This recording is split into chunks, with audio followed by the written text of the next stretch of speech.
Dans cette nouvelle série de vidéos consacrée aux différents processeurs disponibles dans la classe Math Numbers pour manipuler des données numériques dans le Prepare ICP de Dataiku.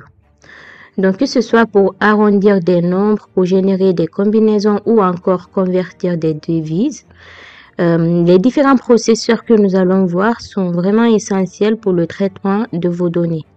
Donc, dans la vidéo d'aujourd'hui, nous allons commencer par le processeur Force Numerical Range. Ce processeur, comme son nom l'indique, il permet de forcer une plage numérique sur une colonne de données en définissant une valeur minimale et maximale. Cela veut dire que toute donnée en dehors de la plage définie sera ajustée. Donc, pour voir ce que ça veut dire concrètement, nous allons partir sur ce dataset-là qui a une certaine quantité de colonnes dont l'identifiant. Là, on a des valeurs numériques, on a des valeurs en timestamp, on a le prix avec la devise associée, la température, l'âge. Voilà. Donc, on va partir sur ce dataset-là pour appliquer un exemple du Force Numerical Range.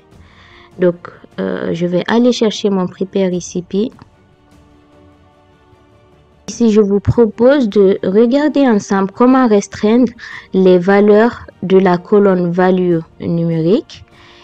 Comment restreindre les valeurs de cette colonne numérique-là à une plage spécifique grâce au processeur Force Numerical Range. Cela est particulièrement utile, par exemple, pour gérer des valeurs aberrantes ou pour standardiser des données. Donc, pour l'exemple ici, on va dire que la colonne contient des valeurs numériques comme on le voit là, dont certaines sont négatives, ici on a moins 50, et d'autres sont positives. Du coup, on va utiliser notre processeur pour forcer les valeurs dans une plage définie. Par exemple, on va définir la plage de 0 à 300 afin de limiter les extrêmes. Donc, cela veut dire que toute valeur en dehors de cet intervalle-là, de 0 à 300, sera ajustée. Du coup, le processeur, c'est force. Chercher ma colonne, on a dit que c'était la colonne value numérique. Et donc, notre intervalle, on a dit que c'était 0 et 300. Donc, la borne inférieure pour nous, c'est 0. La borne supérieure, c'est 300. Cela veut dire que toute valeur non comprise dans notre intervalle de 0 à 300, ces valeurs-là seront ajustées selon qu'elles soient positives ou négatives. Cela veut dire que toute valeur en dessous de 0, ces valeurs-là seront automatiquement ajustées à 0. Et toute valeur en dessus de 300 serait ajustée à 300.